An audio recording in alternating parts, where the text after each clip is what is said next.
Top Golf earlier today with Dad, bro. He put a beat down on me. That shit was Dude, crazy. It was golf is hard. and he was taking it easy on me. The first 15 shots, bro was not trying, and the score was 80-25. And then he was like, "Yeah, I'm about to hit these last 5." I was like, "Pow, pow, pow," bro. It was so crazy too, because like the arc, I didn't realize how important the arc on the ball was at Top Golf, especially because you got to get it to land in the middle, bro. Yeah. He was hitting the golf balls perfect. I was about to say balls, but that shit was ridiculous, bro. Welcome to episode 17 of the Rhythm and Rhymes podcast. I'm your host, AJ Hughes. I'm here with my co-host, Antonio Hughes. How are you doing? What's going on? I'm doing pretty good. I actually just started really trying to pack up my room and making a list of stuff I'm gonna need for the room down there, and then had to put my 2 weeks in. Really just getting ready to go to school. Honestly, it's getting back to that time, so that's what I've kind of been focused on, that and the brand. But yeah, how about you? Honestly, I just been locked in, bro. I just kind of locked myself in this room and just really been getting to work. I leave occasionally, but not really, bro. Listen to a lot of music, you know what I mean? That Utopia dropped. I'm gonna let you break it down. I mean, honestly, I didn't listen to it until Saturday morning. I think no, it was Friday morning. But I felt like when I turned it on and I heard that first part, like literally how the voice came on, I was sitting there like, "What is this?" Like, I feel like that's how the first half of the album sounded to me at first. Like the second half, I automatically liked everything from probably Lost Forever Down, but I was definitely sitting there like, what is this? But then it gave me that feeling after I listened to it a second time. Like, that's how I was supposed to feel about this album. Like, this is one of those albums that's going to have you, like you said, you're going to be on your toes. It's going to switch up a lot. And I heard somebody say something about it where they were saying Travis, a lot of the times when you hear his songs, there's like 2 or 3 beats within the one beat. And that's just crazy. Like, I feel like, that was one of the things I said too. Like every single album he's had, it feels like a different world, a whole different experience.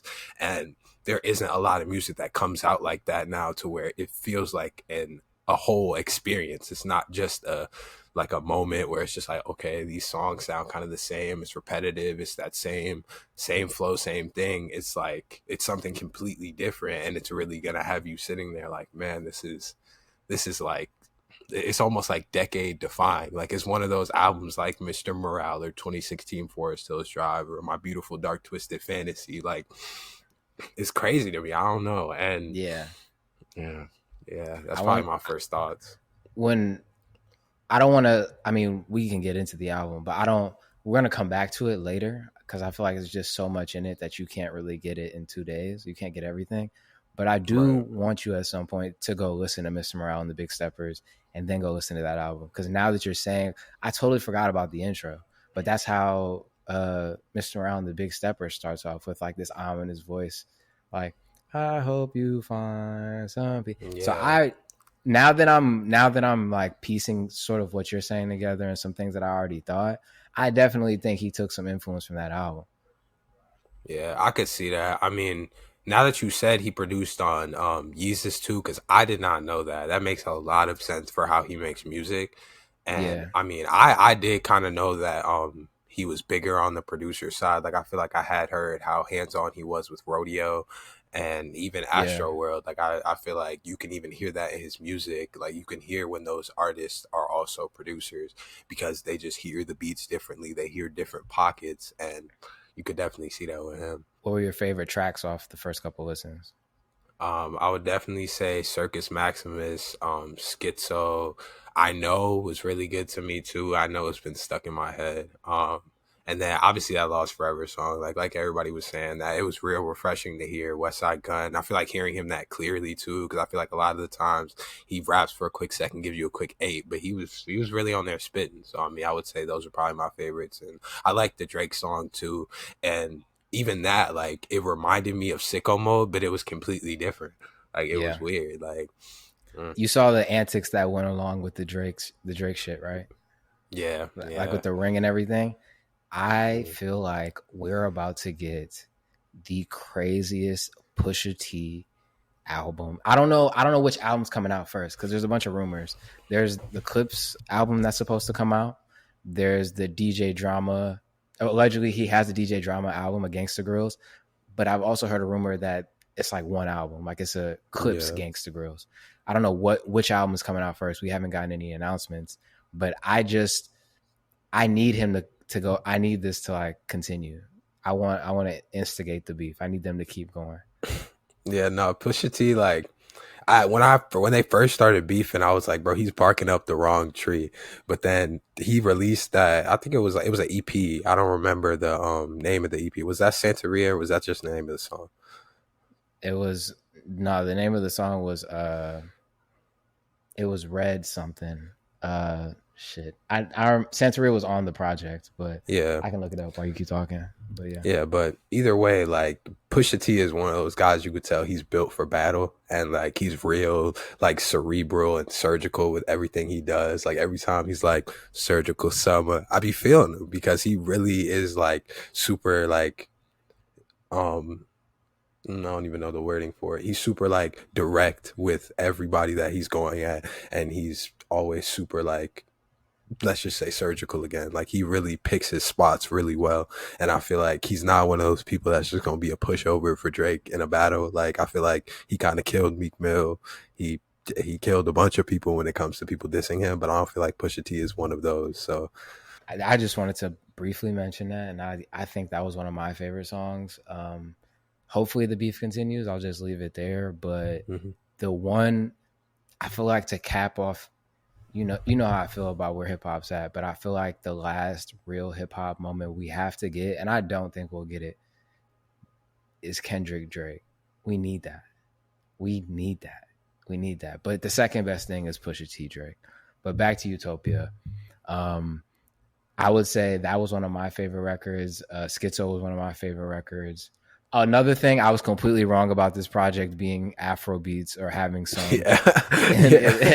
He went completely the other direction. He leaning more, and I guess this is just where hip hop is at now. Like the rock, electronic EDM influence was so heavy throughout this album. Like when I was listening to Love, I don't really like that song, but I was just like, it sounded like it's crazy, regardless of if I like the song or not. The production on that is insane, and K-pop sounded way better in the flow of the album. It was like a breath of fresh air from all the other stuff. I was like, and I knew this was going to happen. It was like way better in between the songs that it was. What songs were before and after it?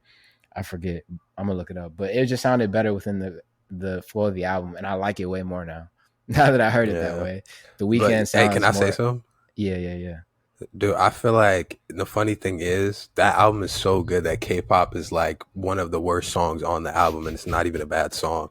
Like that's the crazy thing to me. I was thinking that like as soon as it came on, I was like, this is a skip and it's not a skip. Like it's weird. Like yeah. That's hilarious. Oh, it was in between Love and Telekinesis. That was another thing I thought. Future and SZA were the collab I didn't know I needed, but I love. That's the second one they've been on together that I love. That song is crazy. Yeah, but Future got the crazy melodies. They don't give him credit for that. Like he was one of the people that came in with the crazy melodies. So yeah. So that was another. If you listen to the end of K-pop and the beginning of Telekinesis, that sounds crazy. And I said how is it possible for Future to come on immediately after The Weeknd and sound more angelic? Because that little transition, I'm like, bro, Future is that dude, bro. Like certain rappers, just their tone of voice when they come on a record, Future is like unmatched in that. Yeah, bro. Yeah, every time. Like I think he's just one of those guys that he's like he could have been R&B, like for real. Like if he would have stuck to only singing or something like that, only the melodies, he definitely could have been an R&B guy. Like yeah. Well, this project is a good body of work off the first couple listens. I'm excited. It really got me excited, like, staying up in anticipation of an album, you know what I mean? And it delivering like that. That was really dope. And I'm definitely going to keep giving it more listens because I think this is, with most people, the more you listen to it, I feel like your favorites change.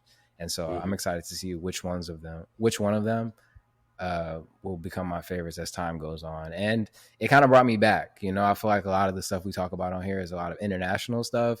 And I was like, I haven't been excited for an American release like this since, I don't know, probably since Kendrick, honestly. If we being completely honest, since Mr. Morale and the Big Steppers, I haven't been looking for an American artist to drop like that, like in a while. So Yeah, and I feel like this year, like we're gonna get for the rest of the year, we're gonna get a lot of crazy stuff. Like Future is still supposed to drop, Drake's gonna drop. You got people like Trippie Redd, he's B list, but still bigger one that's gonna drop. My boy Burna Boy still got to drop. Like there's a lot of music still to come out, and I feel like this weekend was one of those just super like the high side, like we're high side of like being one of the best weekends in music so far this year. Like I feel like everything I heard, I really liked. speaking of newer projects that also came out, Adekunle Gold, Tequilla Ever After. I want to lead and say this is major label debut. He was on Universal. He's on Def Jam, which is actually pretty cool. Mm. And what did you think of the album? I'll let you lead into it. Bro, I love the album. Like I started listening to it. I listened to that honestly before the Travis. I don't know why, but that's just what I saw that first, and I was like, I want to hear what he has got, bro. And like, it was crazy. Like the production on there was real good. I could totally see like him making this whole album off Tequila. Like it feels like that type of vibe, the summer vibe. You know, you had that guy. I got his name now, Odumodu Block. You had him on there, bro. But like I feel like even with the singles, they sounded really good in the sequence of the album. And I mean, he works with Kelpie Vibes a lot, bro. And Kelpie, Kelpie is crazy, bro. hey, That Kelpie guy is Vibes, crazy. he's that dude. He's that dude. He's a super producer. I don't want to hear it. Bro got hits with everybody. He's him. For Dude, sure. and I heard his voice so much on this album, just the Kelpie Vibes at the beginning, and I was just like, man, like I think my favorite song on here was probably "Don't Be a Baby." I love that song, bro. And I was like, who produced that? Because I kept going back and forth between songs that I really liked, and of course it was him, bro. Like that album was real good though, real good. Yeah. I enjoyed it as well. Um I think I enjoyed, I'm not saying it's better or worse. I enjoyed this project more than I did Utopia. I think it was more Mm, cohesive. I just think the sounds of it were more for me. Like I'm not the biggest electronic EDM rock guy.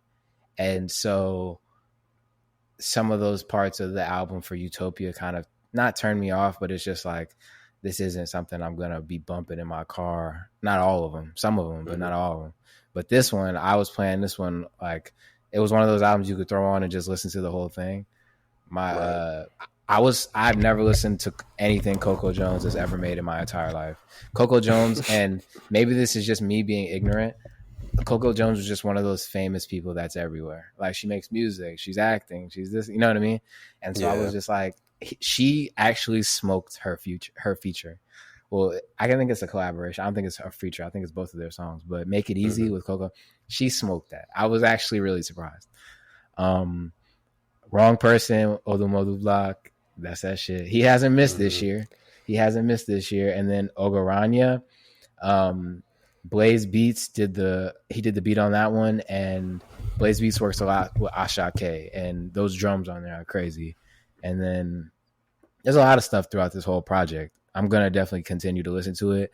I was disappointed by the Pharrell production, the Pharrell feature. I didn't really care for it. I think it was kind of like Mm-hmm. I, you know, and I hate that I'm a marketing major, bro, or in marketing because I can see through a bunch of stuff. They released Pharrell every time he does a collaboration with an artist now, like he lets them in his home, and then like they show the making of the song. And I saw the clip of him, Nile Rodgers, and Adekunle Gold in there, and like some of the cuts from scene to scene, where it's like, yeah, this is the international vibe, this is a world anthem. Like the way I'm like, bro, this is for the internet. The way you're like, there's a difference between that and like you go back and look at the first time he heard Jesus Walks or All Falls Down or Through the Wire or when he made Allure with Jay-Z, like the way or you know what I'm saying, just him in the Yeah. studio, it's a different feeling than like it's a world anthem, bro. Like it's a world anthem. And I'm just like, bruh. So I was disappointed with the Pharrell. The beat was cool. The song was cool. I'm not gonna go back to it that much, but this was a good body of work. I was happy with it. Yeah, I was definitely happy with it too. It kind of made me feel that same way. When I heard "Boy Alone" by Omale, like that whole album was real crazy. Off first listen, I felt like the same way. Obviously, different type of vibes, but you get what I'm saying. Like, Yeah. I was definitely excited for it. Yeah, it was definitely a lot of different. It was so many different types of projects that came out this weekend too, which also made it kind of cool. Like trying to listen to everything. Really Her by Bia came out. I'm not ready to say she's the best new female rapper yet. She might have overtaken Doechii for me because Doechii's just not really. I don't want to say she's not rapping like that. She's not rapping like Bia right now. But this project is crazy. What'd you think? I thought it was real good. My favorite song was probably that Juicy J song, just because, bro, I love Juicy J, bro. Like, he's like one of those older artists that fits really well with the new generation. And I feel like anytime you get a 3 6 Mafia like sample in the background, it's gonna go every single time. So I definitely feel like she's one of the best ones doing it right now, like on the female side. And I'm definitely gonna have to listen to it some more for sure. I will say Bia and Timbaland makes all the sense in the world. It makes all the sense in the world. He produced that last song, that what's it called? That bitch, and then I'm that bitch, and then I think he produced the first one. Was it Big Business? Yeah, he produced the first one, Big Business, and then she sounds great over just big production like that. Like even the Classy record with Swiss Beats wasn't my favorite record, but it was still a good record. You know what I mean? I enjoyed it. And Oh No, bro, I play Oh No whenever I'm getting into my dance hall bag on live. I play that. I play High Top Tied Up Skirt. That's the original. That's the original song. I play that song all the time. I heard it out at a bar in Brooklyn. I heard it at a bar, drunk off tequila at a West Indian bar. That shit came on. I was in there lit, bro. And so when I heard it, I was actually so surprised to hear it used as a sample. I want more dance hall samples in rap. I don't want any more NLE Nelly You didn't like that samples. song? Like, bro, that was horrible. That was so crazy. I thought it was fake. I thought it was fake. I kept seeing a video, but I wouldn't click on it because I'm like, I don't even want to hear what it sounds like. And then eventually I was just like, fuck it, I'm gonna just listen. It was so bad. It was so bad, bro. But this Bia project was really good. We'll see who's following up this year in terms of like female rappers, but I don't think anybody's really seeing Bia right now. Yeah, I feel like, I mean, obviously Doechii and I would say maybe Glorilla even, she's rapping pretty well, but I don't think she's rapping on Bia's level. Like even Lotto's rapping pretty well to me, but Bia's nice. Like she's just real nice, bro. One of these beats had like a Latin vibe to it, bro. And I was like, bro, please rap in Spanish. I want her. Bia, if you see this, please rap in Spanish, bro. I'm begging you. I'm begging you. I'll leave it on that. The project was great, but I want to hear some more, bro. We know you can do it, so just do it. You know what I'm saying? Anyway, Big 7, Big Burna. He dropped the single, Big 7, announced the album. I told them project is probably going to be a hip hop album. We've seen enough to know that, right? Top of the World came out with 21 Savage. This record, he's in there with Swiss Beats. We saw Busta Rhymes in it. There's rumored J. Cole features. So this is probably a hip hop-esque album. This song came out. We'll talk about the song. Then we'll talk about the controversy of the song. And then I will end the Diaspora Wars once and for all. What did you think of the song? I thought the song was pretty good. I had to give it a quick listen because I was mostly on that Travis and the Adekunle Gold, but I thought the song sounded pretty good. I mean, if he's doing a hip hop album, I'm definitely gonna listen. I don't know if I'm gonna be as excited for that as I would like a normal Burna album, but I mean, it'll be good to hear him get that on different sounds within it. I guess it'll probably be a more Americanized sound, global sound for him at least. And I don't know. I think it's gonna be a good project though. I think I love the song. We've been waiting on the leak forever, and the song delivered. You know what I'm saying? It's only so many times where you hear a leak so many times, like the K-pop record. We listened to that. I heard him partying to that wherever he was at, and I'm like, this is a hit. Then we heard it, and it wasn't a hit. I think this is still a hit. I think he hit it out of the park. What I will say about it being a hip hop album, Burna Boy can rap his ass off. I feel like if you go throughout his catalog, he has verses and he has songs where he's just really spitting, and a lot of people don't recognize it as that because it's not always all English. You know what I mean? I feel like this is the big album where he might just lean completely into like all English or mostly English, because this is him trying to appeal to a more Western audience in a bigger way. But there's songs like Lanu, the song with Black Sheriff. There's a bunch of songs where he's like really rapping. And I think people are going to be surprised when the full project comes out. Now, the controversy comes with, shout out Afrobeats Intelligence, Joey Akan. He tweeted, and he has some distaste for Burna Boy, saying that he doesn't make music for Nigerians anymore. And so he tweeted this a couple of days ago saying it's official. He's no longer making music for us. He's no longer making music for Africans. Burna Boy isn't making music for us again. The thing he's been trying to tell us for a long time, that he isn't a Nigerian artist. He's finally acting it out in his career. Yes, he started off as an Afrobeats artist, but his creative ambitions are finally beyond our borders. That's why you get Tony Braxton and Brandy and his recent successes. That's why you get Taliban's too. That's why you get a full incursion on the Caribbean flavor in his art. This isn't limited by African geography and the sonic ties it offers a creative spirit.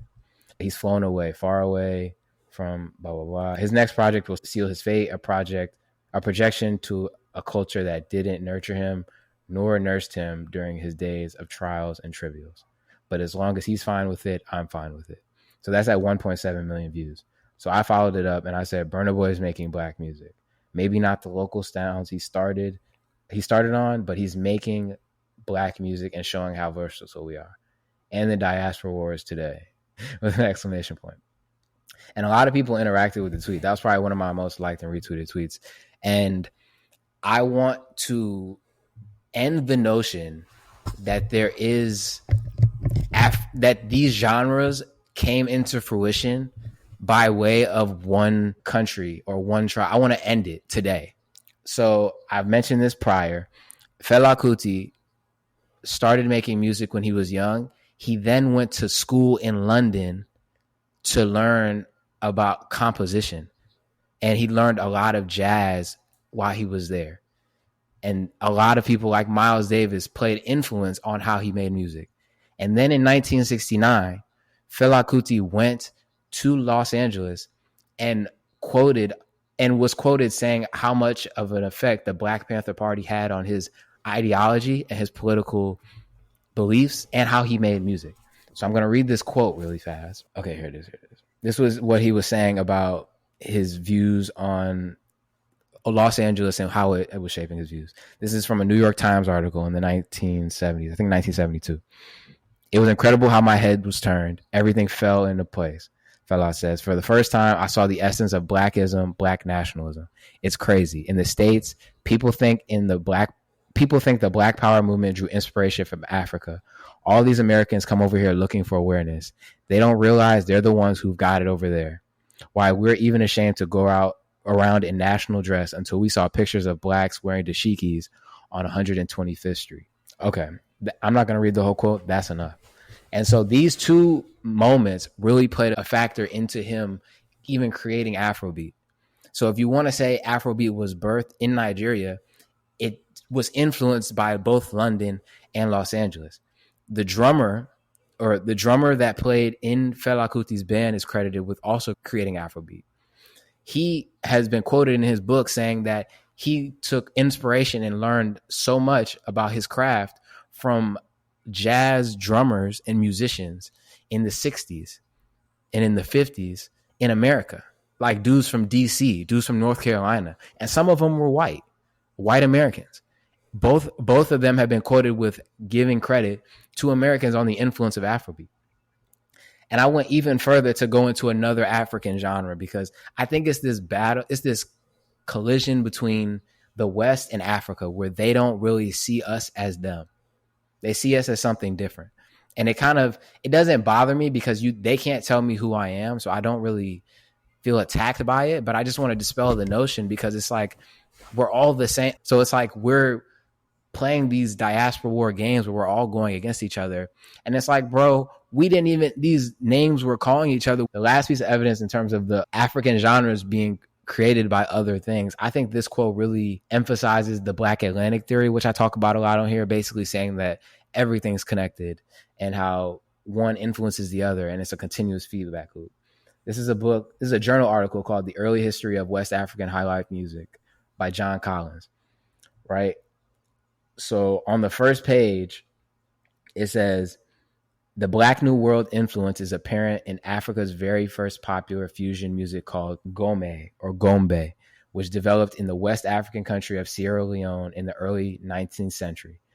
For African, Gombe grew out of the Gumbe. I'm going to put this all up on the screen, so if I'm butchering this, you can read it as well.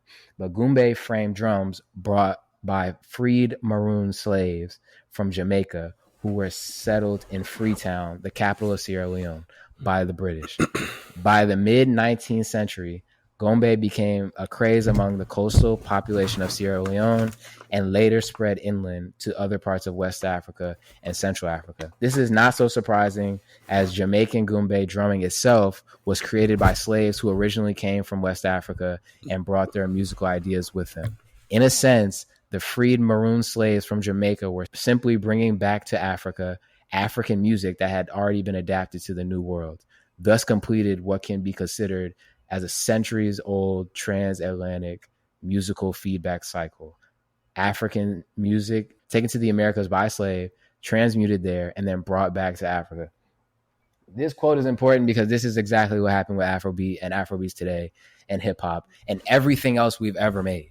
So if you're saying that Africans created something, they took influence from African Americans. And if you're saying African Americans created something, vice versa, they got influence from Africa. So if you are fighting about anything in the diaspora wars, we just out here acting stupid and looking stupid. It doesn't make any sense to me. It's one of those things when they say like, he's not making music for us anymore. Who is us? Like, to encapsulate us as like just Nigeria, it's like, I think it's almost, I don't want to say small-minded, but it's just like, there's so many of us, and it doesn't make any sense to isolate anyone because we're all getting fucked in the end. Like, we don't own any of this shit anyway. Right. I think what I could say about that is that music itself is this expression of your, like, just where your artistic mind is. And I feel like Black people have always been one of the most creative groups on the planet. And most music is derived from us. So I feel like we always try to put ourselves in this box of what type of music is us or what we make, when in reality, like, even when people say like, I don't understand why people are starting with the rock thing and adding in the rock, like, rock music was influenced by Black blues artists and jazz. Like, a lot of this stuff came from us. So I feel like you can't really put us in a box of what is Black music or what is music for Nigerians, because it's like we make so much stuff and do so much stuff and we're so versatile that we could really make anything. And it's music for and by Black people at the end of the day. So I feel like, yeah, we'd be fighting over nothing. Like, that's just the thing in the Black community, is to argue and bicker with each other about nothing, things that don't matter. Literally, bro. And it's so crazy to see some, and I guess this isn't the entire sentiment because a lot of people enjoyed the music and I enjoyed it. So I guess at that, it should stop there. But I just think it's interesting to see like Africans saying like, yo, he's gone now. Like, he's pop. And I guess we say it too with some hip hop artists, like, oh, he's pop now. And so I can see how they could feel that way. But it's like, to say it's no longer like African music, or it's like, bro, he's making music with Swiss beats. The fuck are we talking about? What are we talking about? I don't know. Big 7 is here. I told them on the way. The album drops at the end of August. That's all I have to say on that. I had to sit on my little soapbox for a second. I do want to say something. I do not put as much credit on the whole, I didn't write my bars, I didn't write my verse, I did this all off the head. I was thinking about that this weekend. I don't give that as much credence because of how many people do write their bars and make really good songs. So I feel like either way, that whole thing doesn't matter. Like, it's real impressive that people can do that. But to me, I feel like either one is like, you know. Is it not more impressive though? I mean, not really, because I feel like I've heard just as quality songs that were written and just as quality songs that took a nigga a minute to sit there and come up with. Like, even if you could come up with it straight off your head, it's impressive, yes, but I don't give it as much credit as people give it. You know what I mean? This is a good debate because I fall on the other side of this. Okay. So I would say, think of an Eminem song written really well. Do you think, is it not impressive? If you go back and watch, and I say this only as being somebody who writes, right? Like, there are certain topics I want to bring to here. And so, like what I just got into, I don't think I articulated it the best. I don't think I did. I think I did a good job, but I think I can do it better in a more cohesive way. So I'm going to make another video about it with a script. I'm going to write it. And I think it's hard to really consolidate your ideas into like the perfect, like, to have it be said perfectly in your head. It's hard. It's hard to write it down. Now, imagine Jay-Z hearing a beat and then like the intricacy in which he speaks over the beat. It's like, bro, how did you do all of that in your head? I can see if you sat down, wrote it, scratched it out, rewrote it, scratched it out, rewrote it. Like, to remember it all and then go out and deliver it in the booth is insane. That's way crazier than just writing it down. Even if it took you 2-3 weeks to write it down, or if it took you 10 minutes to write it down, like, you have to see it on paper for it to make sense to you. He can just go in the booth and say, he can just go crazy. No, I don't know. I just feel like it's not like that crazy of a thing to me, especially when you become like, when you just get good at it, when it's like riding a bike at that point. It's like, I feel like a lot of people, that's just going to happen. Like, it starts popping up in your head. And I feel like when you get musically inclined like that, that's how you feel. Bars pop in your head, melodies pop in your head if you're really that type of artist. So I feel like it's not the craziest thing to me, because I'm like, I know that people can make just as good songs sitting there writing them out. It is impressive that you can sit there, like you said. I guess that does kind of make sense, being able to compose a whole song in your head without even writing it down. But I still feel like there's just as good of stuff that's been written, and it's like, I don't know. I agree with that. There is just as good of stuff written, but I just think that the level of difficulty in which it takes to, like, people can't even write a Jay-Z verse. You know, like, there's rappers out there that couldn't write a verse as good as Jay-Z to save their life, and he just sat there and thought about it. I don't know, but I see what you're saying. I see what you're saying. I respect your opinion. Do you have a song of the week this week? Yeah, I'm not gonna pick one off any of the albums we talked about. So actually, Boj has this song with Skepta that's been kind of in my rotation. It's called "Like to Party." I hadn't heard it before. It came up like randomly on one of those songs where it's like songs recommended to you based off a song, and it was actually, I was listening to that Boj Odu Modu Block song, and that came up after. I really like it. Bop's real good. Skepta is one of those people where his voice and his delivery just sounds crazy on every single beat. But I would definitely go say check that out. Like to Party, Bo, Skepta, and somebody named Teasy is on it. So definitely go check that out. I don't know if I sent you this, but Tortoise, yo, Native Sounds, whatever y'all are putting in them beats is crack, bro. It's crack rock. It's crack rock on the streets, bro. That shit is crazy. Tortoise by Native Sounds, Native Sound System, Shoals, and the Cavemen. That beat is crazy, bro. That is a crazy way to intro an album. I will say that Native Sounds, a couple of their songs have been really dope to me. I think their production is good. I think they're like a DJ producer collective. There's a lot of those in Africa that I really fuck with. But I'll say Tortoise by them is my song of the week. It's a good episode. This has been episode 17 of the Rhythm and Rhymes podcast. Thank y'all for staying with us. We'll be back next week. See y'all next week.